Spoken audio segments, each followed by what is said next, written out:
Graça e paz a todos. Eu queria deixar para meditação, para reflexão de todos que que estão assistindo ou que vão assistir esse vídeo. Eu estava em uma das minhas orações pedindo a Deus que falasse comigo sobre como devemos agir. E quando eu abri a Bíblia, uma palavra que eu tenho utilizado muito para falar a respeito de libertação, para falar a respeito da lentidão e da gradatividade que é a libertação. Deus falou, e como a palavra dele se renova a cada dia, através de sua palavra ele falou comigo no Evangelho de João, capítulo de número 18,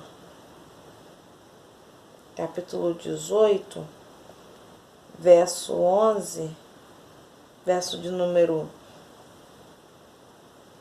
10, né? Diz assim: então Simão Pedro, que tinha a espada, desembainhou-a e feriu o servo do sumo sacerdote, cortando-lhe a orelha direita, e o nome do servo era Malco. Bom, essa palavra ela fala com uma certa clareza sobre a forma em que nós agimos, a atitude que tomamos em momentos tempestuosos. Pedro estava passando por uma situação em que a Bíblia ela é clara em dizer a respeito do seu tempo, e a sua atitude naquele momento foi de impulso e impensada, inconsequente.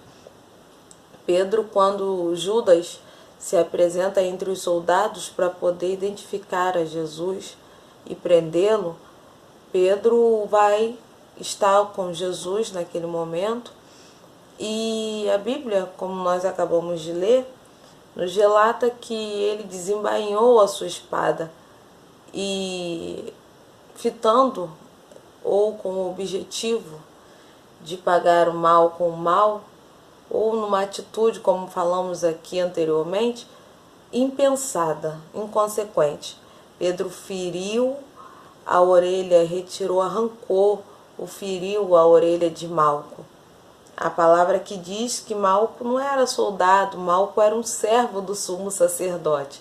Ou seja, Malco estava na linha de prosseguir, ele estava na fila de assumir o sumo sacerdócio ou de trabalhar dentro da sinagoga.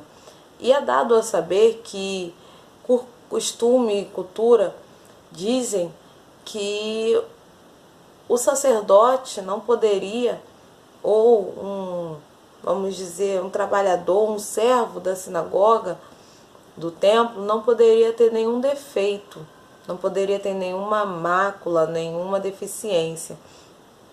Quando Pedro olha Malco junto com aqueles que desejavam ansiosamente aprender a Jesus, a Bíblia diz que Pedro desembainha sua espada, fere a orelha de Malco na intenção de prejudicá-lo. Mas a palavra diz que nosso Senhor Jesus mais uma vez faz um milagre, restaura a orelha do servo do sacerdote e repreende a Pedro e diz para ele: guarda a tua espada, porque naquele momento Pedro estava correndo um risco de vida e poderiam até mesmo intentar contra a vida dele pela atitude impensada que ele havia tomado.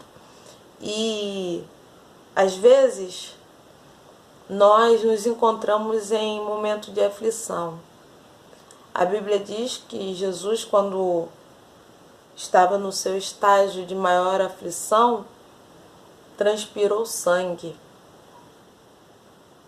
E às vezes caminhamos com Jesus, às vezes não, sempre que caminhamos com Jesus, passamos por lutas, por tribulações, passamos por dificuldades e muitas dessas vezes tomamos atitudes impensadas. Colocamos em risco a nossa família, nossa casa, nossa vida espiritual, a nossa vida física. Colocamos em risco amizades, filhos, muitas das vezes porque queremos que aquele que nos faz ou que nos propõe algo que aos nossos olhos seria mal, sinta o mínimo da dor que a gente está sentindo. E momentos de aflições como esse, nós desembainhamos a nossa espada e sacamos o que temos naquele momento para revidar uma violência com outra violência.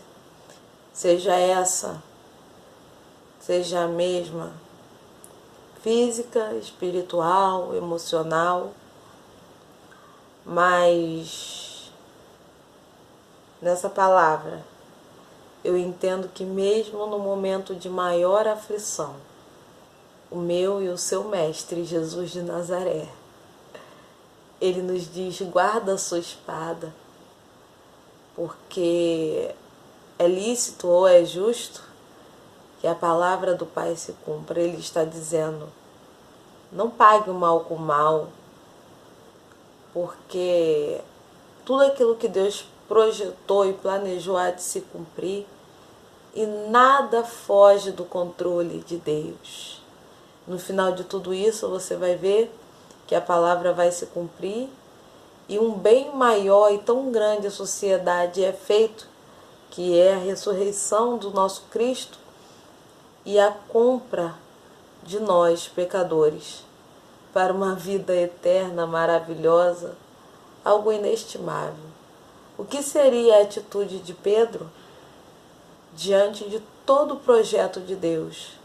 O que seria a atitude de Pedro diante de tantos soldados à sua volta? Seria inútil. Vamos que um deles quisesse também surpreender a Pedro e revidar o que Pedro havia feito a Malco, que não lhe fizera nada. Então, que nós venhamos guardar essa palavra quando estivermos em momentos de aflição, momentos de tristeza, momentos de perda, momentos às vezes de incerteza, de desespero, que venhamos depositar nossa fé no Senhor e crer que nada foge das mãos dele nem de seu controle, e de que no final de tudo isso, coisas que nós nem imaginamos estão por vir em nossas vidas. Graça e paz a todos, que Deus continue nos abençoando em nome de Jesus. Amém.